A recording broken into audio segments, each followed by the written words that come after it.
Yung dito tayo ngayon sa south ng Regina. Ayan. Winners Tapos may bar dito. May hinatid ako dito mula sa amin. Hindi naman malapit lang sa amin ng konti. Ayan. Hintay lang ako ng 5 minutes, pahinga lang ng konti. Pangatlong biyahe ko na to Ayan, tapos uuwi na ako. Medyo dulo kasi to. Ayan. Hintayin ko lang tumunog para medyo malapit dun sa amin. Oh, Sunday. Oh, Monday. Oh, Tuesday. Oh, Wednesday.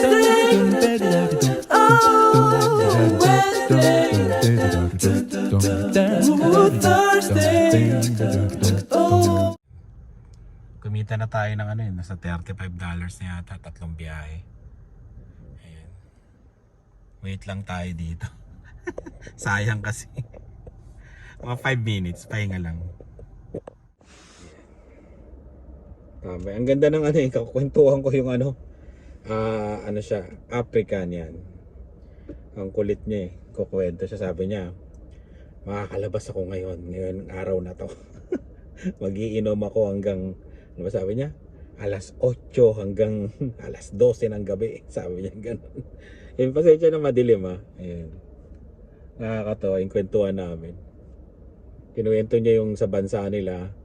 Daw sabi niya? Nasa 100 language daw yun sa kanila. Iba-iba daw. Kaya sabi ko, kaya pala pag nag-uusap kayo dito, yung mga taga-Africa, English pa rin yung salita kasi nga, iba-iba yung language pala ng bawat lugar. Tapos parang mayroon ding isang language lang daw na nagkakaintindihan sila, pero bihira pa daw. Kaya minsan English din yung salita nila pagka nakakita sila ng kapwa African. Yun. Parang di sa Pilipinas, diba? Parang tayo, Tagalog, no? Yung pinag-aanoan natin na salita. Ayun. Nakakatawa.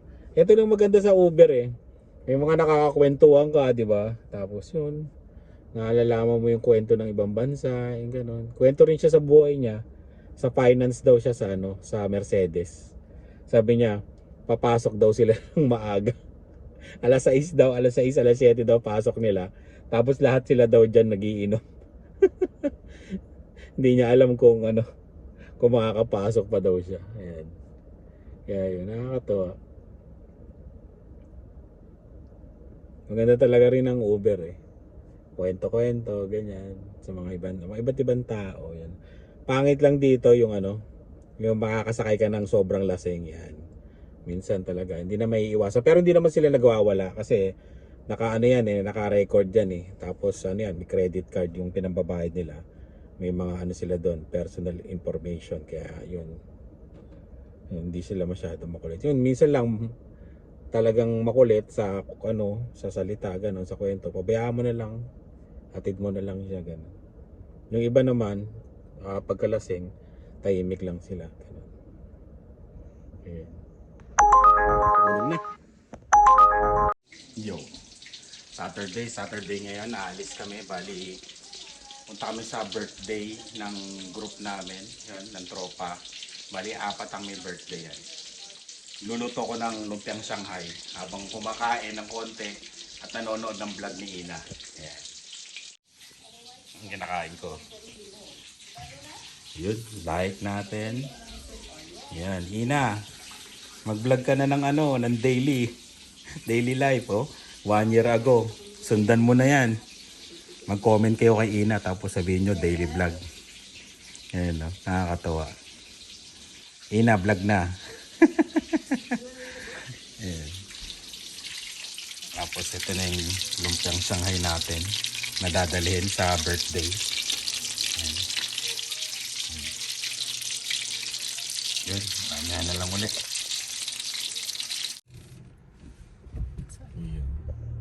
May nagbabasketball Summer na. Malapit na ang summer. Tignan nyo itong nilagyan na ng bubong, no? Ayan, lalagyan nila ng bubong. Galing, no? Diba? Abangan nyo yan, dyan kayo mag-rent. Hindi ko alam kung paparent yan o binibenta. Ganda dyan, no? Tapat ang park. Tim Hortons, tapat din. Maganda. Kano kaya yan? Yun lang, ang tanong. Pero medyo high-end yan, mga... Siguro minimum yan 1,700, 1,600. Kasi medyo high-end eh. Lahat gumagal. Siguro marami nang nahuli dito.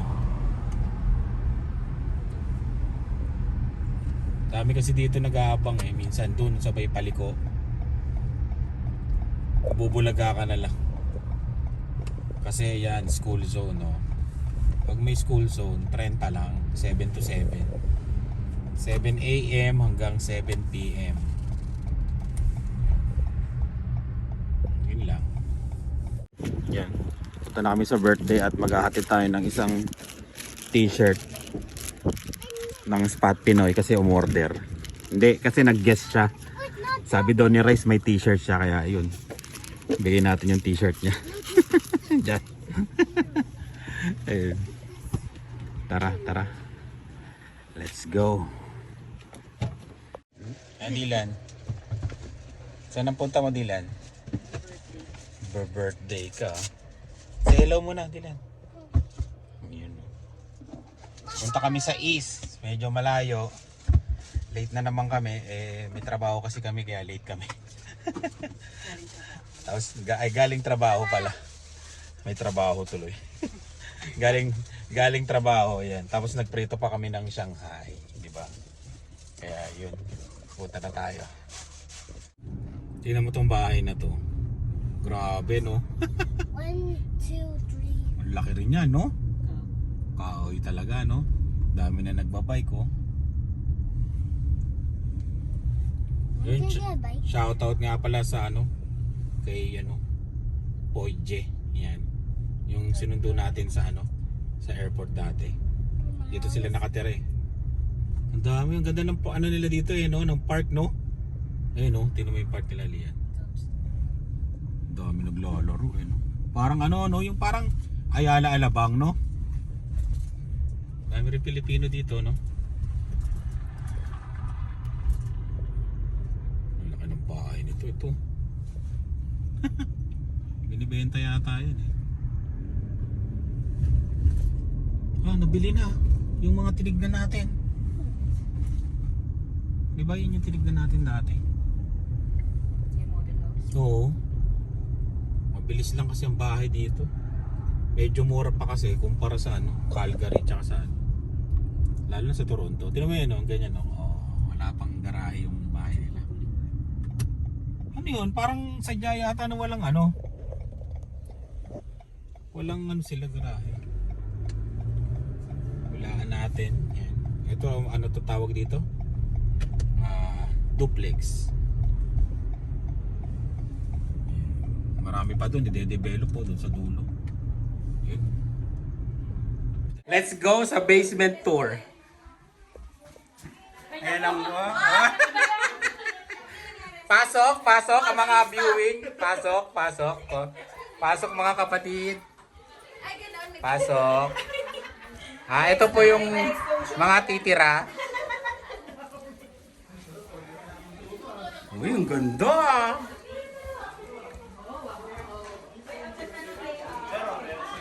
Ang galing. Kaya ba ito, Mark? Ha? Kaya mo ito. Uy, ang galing.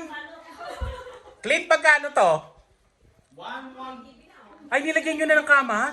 Ganda ka ng kama eh. Grabe. Kapon lang namin binuo yan.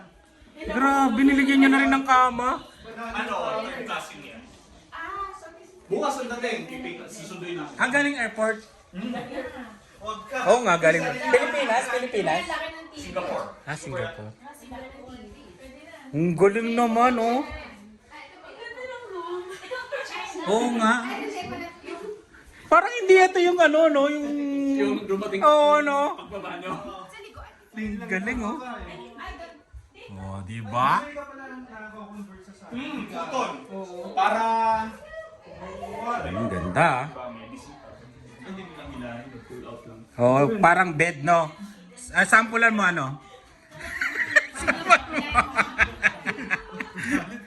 no? Ang galing ng itsura, no?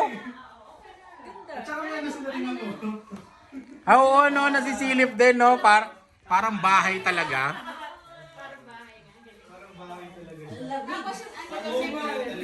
Walang sinabi doon sa rep namin, ha? Pang mayaman yan, ha? Oo.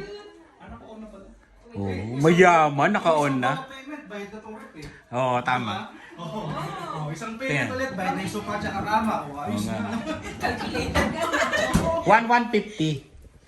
Ang ganda. At, uy, washer and dryer, no? Ah, meron, no? Grabe, ang bait na landlord. Grabe naman, landlord. Oh. Oh. Pati nga yung ano? Ano ba to? Kasama ba to sa rent every month? Resupply? Panalo eh. Oo. Yung bigas wala.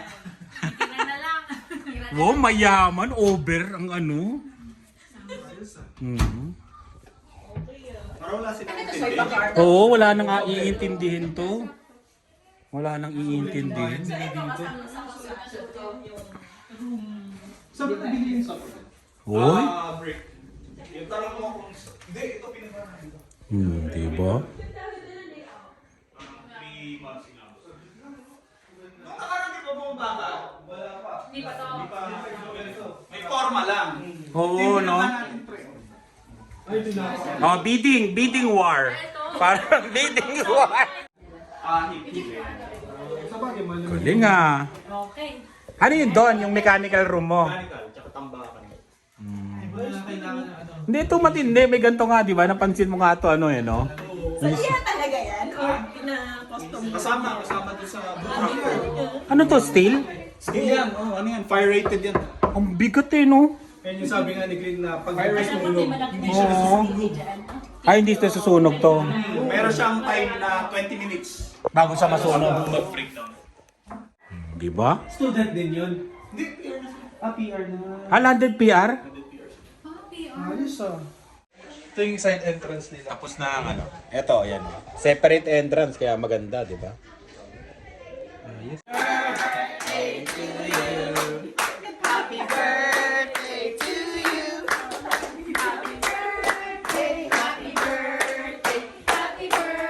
Oh, Jen's Impact. Make a wish. Make a wish. And close your eyes. Make a Wish, wish. wish! Wish. Ay, Ang haba ah. This is for someone. I know it. Very good. Ano rin natin? Wow! Parang kilala ko to. Saan naman? Ay, oo nga, sagutin mo yun, Joanne. Bakit nakakahilo daw yung kamay mo? bakit nga nakakahilo? Hindi, baka gumagalaw din yung TV nila. Mag-sharon ka din. Kaya, mag-sharon ka na.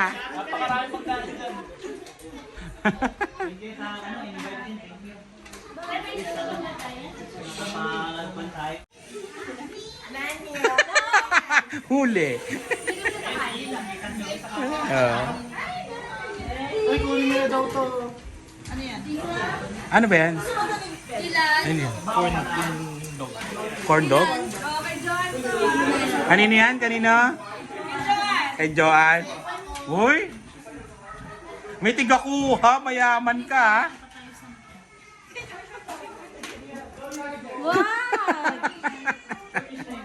Eh, bagong friend. Sharon.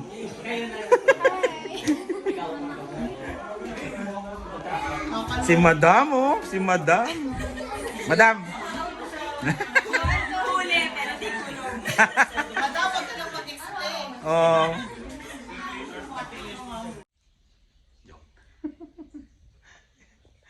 Salamat sa ano sa sombrero Jan and Mara. Yan.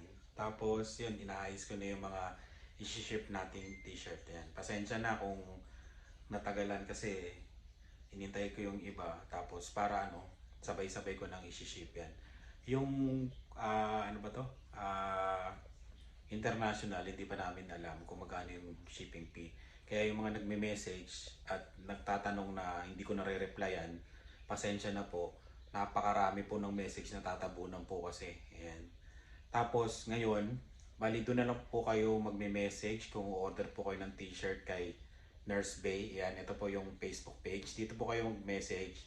Tapos yun, magre-reply po siya. Tapos isi-send niya na rin yung link para sa payment. Ayan, nag-usap na po kami. Yun, maraming salamat Nurse Bay. Tapos magme-message siya sa akin.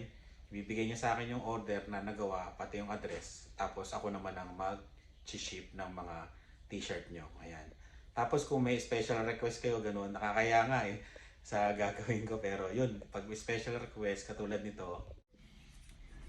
Ayan o, ayos ko na yung mga order. Pasensya na po kung late Pasensya na po talaga, pasensya na po. At saka kung hindi ko nasasagot yung mga message nyo kaagad, yan. Sobrang dami po Pero okay lang po kahit marami. Hahanapin natin yung message nyo, yan. Ito na yung mga address, yan, tinakpan ko. Tapos ito, special request. Papipirmahan daw, nakakahiya nga Feeling artista tayo. Pirmahan ko siguro dito. Kasi gusto niya daw papirmahan kay Rice din, tsaka kay Ina. Ayan, kaya yun, dito na lang siguro ako sa Ina Rice Mart. Dito na lang siguro ako sa baba. Ayan, taga Toronto siya yun, shoutout sa'yo sir. Parang alam ko Toronto siya, yun. Siguro, mapipirmahan to pag dumating kami sa Toronto yun, magkikita-kita kami, mapipirmahan ni Rice tsaka ni Ina. Ayan, salamat salamat.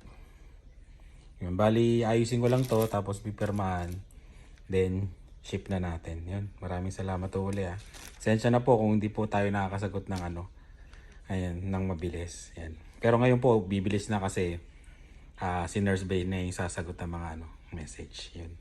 Order. Yun. Salamat po. Yan, di ba? Dito yung kay Ina, dito yung kay Rice. Yun. Okay na. Salamat sa order.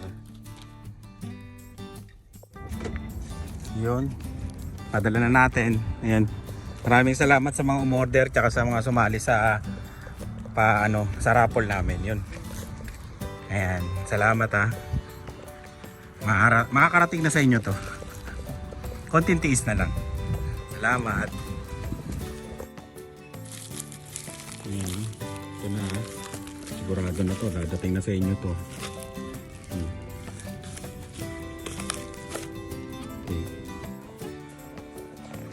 Yan, ito na po.